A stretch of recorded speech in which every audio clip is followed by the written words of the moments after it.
بالله من الشيطان بسم الله الرحمن الرحيم يا أيها الذين آمنوا اتقوا الله وكونوا مع الصادقين وسئل النبي صلى الله عليه وسلم من الرجال قال أملك عليك لسانك وليرحك بيتك وابكي على خطيئتك أو كما قال عليه الصلاة والسلام صدق الله ورسوله النبي الكريم. میرے محترم بزرگوں دوستو، پیغمبر صلی اللہ علیہ وسلم سے صحابی نے سوال کیا کہ نجات کیسے ہو؟ من نجات یا رسول اللہ، کوئی ایسا من بتا دیں جو جس سے نجی نجات ہو جائے. حضرت صاحب کرام نے اکثر سوالات آخرت سے متعلق ہیں، لیکن دنیا کے جو معاملات ہیں طے شدہ ہیں. طے شدہ معاملے سے آدمی نکل نہیں سکتا. رزق روٹی عزت ذلت سارے معاملات طے ہیں، لیکن آخرت کا جو معاملہ ہے وہ میری اور آپ کی محنت پر ہے. انسان جیسی صحیح اور محنت کرے گا ویسا اس مقام پائے گا. تو صحابی نے پوچھا کہ نجات کیسی ہوگی؟ تو پیغمبر السلام نے 3 باتیں ارشاد فرمائی. پہلی بات فرمائی املک علیک لسان، اپنے زبان کو قابو میں رکھو. سب سے پہلے املک علیک لسان، اپنی زبان کو قابو میں رکھو. نمبر 2 ولیرحک بیتک، تیرا گھر تیرے لیے وسیع ہو جائے، یعنی بلا ضرورت گھر سے باہر نہ نکل. اور تیسرا وابکی علی خطیئتک، اپنے گناہوں پر رویا کرو. یہ 3 باتیں. دیکھیے پیغمبر صلی اللہ علیہ وسلم نے خود ارشاد فرمایا کہ اوتیت جوامع الکلم، مجھے اللہ تعالیٰ نے جامع کلمات بنایا ہے. مختصر سی بات میں پورا سمندر بند کر دیتا ہوں. یہ آپ کا معجزہ ہے. بات چھوٹی سی، 1 سطری ہوگی بات، آدھی سطر کی ہوگی، لیکن آج تک اس بات کی تہ میں جاتے جاتے علماء نے ڈھیر لگا دیے تفسیروں کے اور شروحات کے. ڈھیر لگا بات اتنی سی. اسی کو جواب کے لفظ جامع کلمات بنائے. تو فرمایا کہ زبان کو قابو کرو. چنانچہ حدیث شریف میں آتا ہے ایک صحابی نے پوچھا کیا ہمارا زبان پر بھی مواخذہ ہوگا؟ تو آپ نے کیا ارشاد فرمایا کہ جہنم میں جانے والوں کی اکثریت زبان کی وجہ سے جائے گی، اس کے غلط استعمال کی وجہ سے. جو کو کلمہ انسان زبان سے پڑھتا ہے ایمان میں داخل ہو جاتا ہے. نکاح طلاق زبان سے کہتا ہے، کتنا بڑا حرام حلال ہو جاتا ہے، حلال حرام ہو جاتا ہے. بیع و شراء زبان سے کرتا ہے. یعنی زبان کی اس لیے پیغمبر اسلام کو سب سے پہلے جو ذمہ داری کی گئی یتلو علی آیاتی کہ اپنی زبان مبارک سے قرآن سنائیں. سب سے پہلے قرآن کا آپ یہ احترام کرے گا.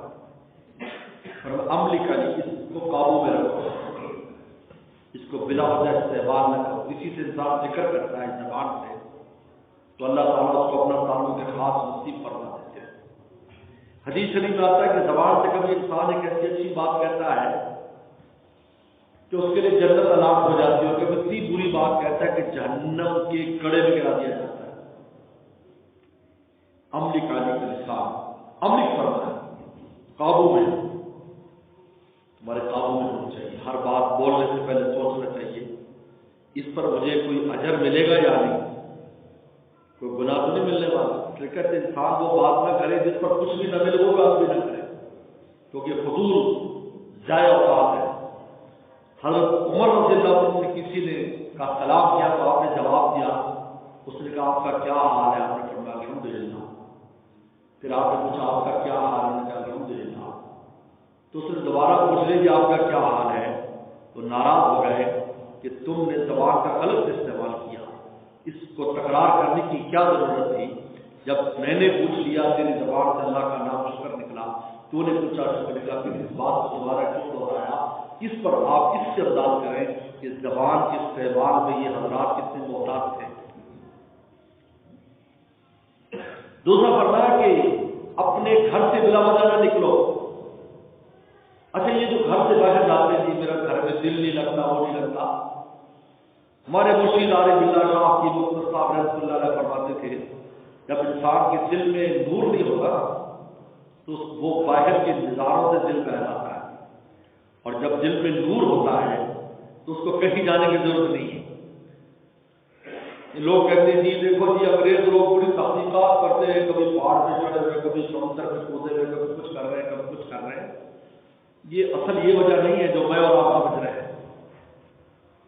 اصل وجہ یہ ہے کہ ان کے دل میں نور نہیں ہے، ان کا دل تنگ ہے۔ جب دل تنگ ہوتا ہے انسان کا تو باہر نکلتا ہے، باہر بھاگتا ہے، لیکن اگر دل منور ہوتا ہے تو دل کشادہ ہوتا ہے۔ دل کی کشادگی کا تعلق نور کے ساتھ ہے۔ اس لیے پیغمبر صلی اللہ علیہ وسلم کو اللہ تعالیٰ نے فرمایا کہ ان منافقین مشرکین یہودیوں کی باتیں سن کر آپ کا دل تنگ ہوتا ہوگا تو آپ کیا کریں، فسبح بحمد ربک، آپ تسبیح اور الحمدللہ پڑھنا شروع کر دیں تاکہ جب نور آئے گا تو گلا نکل جائے گا۔ یہ علاج ہے، لڑنا علاج نہیں ہے۔ یہ سن لیجیے، انہیں بات کی میں بھی پوچھتا ہوں میرے بارے بات کی، پیغمبر سلام تو سب کچھ کر سکتے تھے، آپ کتنے اشاق تھے کہ زبانیں نکلوا دیتے آپ، میں نہیں، فسبح بحمد ربک، آپ تسبیح کیجیے، سبحان اللہ پڑھے، الحمدللہ پڑھے، دل کی پوری آپ تجربہ کر کے دیکھ لیں، آپ کو بات ہونے یا تکلیف ہو فوراً سبحان اللہ پڑھے، ایک اگلے لمحے بھی احساس بھی نہیں رہے گا اس نے کوئی بات کی تھی، ایسے ہو جائے گا جیسے سمندر میں کسی نے پتھر مارا اور وہ غائب ہو جاتا ہے۔ لیکن دل تنگ ہوتا ہے تو پھر تو فرمایا کہ اپنی یعنی دل کی تنگی کا تعلق نور کے ساتھ، اگر آپ نورانی اعمال کرتے ہیں آپ کو ضرورت نہیں پڑے گی بلا وجہ گھر سے باہر نکلے، کیونکہ گھر سے باہر نکلا فتنے کا ذریعہ ہے، تاکہ نظر خراب ہوتی ہے، زبان خراب ہوتی ہے، کوئی مشکل پیش آ جاتی ہے، باہر جا کے لوگ کتنے میں مبتلا ہو جاتے ہیں، لیکن جب ضرورت کے تحت نکلتا ہے تو اللہ کی مدد ساتھ ہوتی ہے۔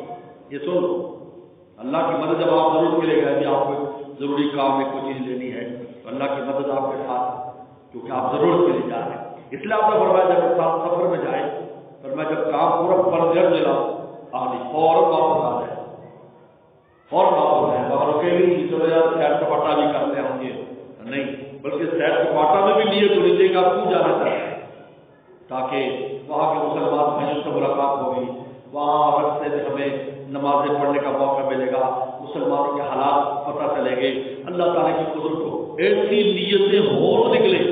آج تو کہتے ہیں عیاشی کے لیے تھوڑی سیر کرتا ہوں ولیفا کا بیٹو، فرمایا تیرا گھر تیرے لیے وسیع ہو جائے، وقت کیا خطیت دیکھتی، فرمایا رویا کرو خطاؤں پر، اپنی غلطی پر رویا کرو، کوئی کسی مقام پر بھی پہنچ جائے، پیغمبروں کے علاوہ کوئی معصوم نہیں، اس کی نجات رونے میں کتنا بڑا اللہ کا ولی کیوں نہ ہو، ولیوں کا حالات اٹھا کے دیکھ لیں، وہ تو اتنا رویا کرتے تھے کہ ہم تو کبھی روئے بھی نہیں، اتنا رویا کرتے تھے، گھنٹوں گھنٹوں روتے رہتے تھے کہ اللہ ہم آپ کو راضی نہ کر سکے۔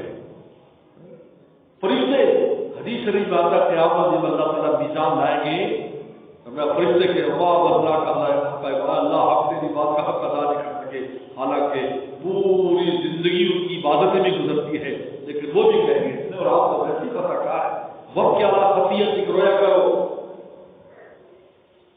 صحابہ نے کہا حضرت مجھے رونا نہیں آتا، آنسو نہیں نکلتے، سبحان اللہ، کیا قربان جائیں رسول اللہ صلی اللہ علیہ وسلم، فرمایا اللہ سب کو فتبا کھاؤ، رونے والی شکل بھی بنا کر خدا کے سامنے جاؤ گے تب بھی راحت ہو جائے گا۔ اب بتائیے اس سے بڑھ کر کیا ہے، یعنی رونے والی شکل بنانے کی تاکید فرمائی کہ تم رو نہیں سکتے تو رونے والی شکل ہی بنا لو۔ یہی اللہ تعالیٰ میں اور دنیا کے بادشاہوں میں فرق ہے۔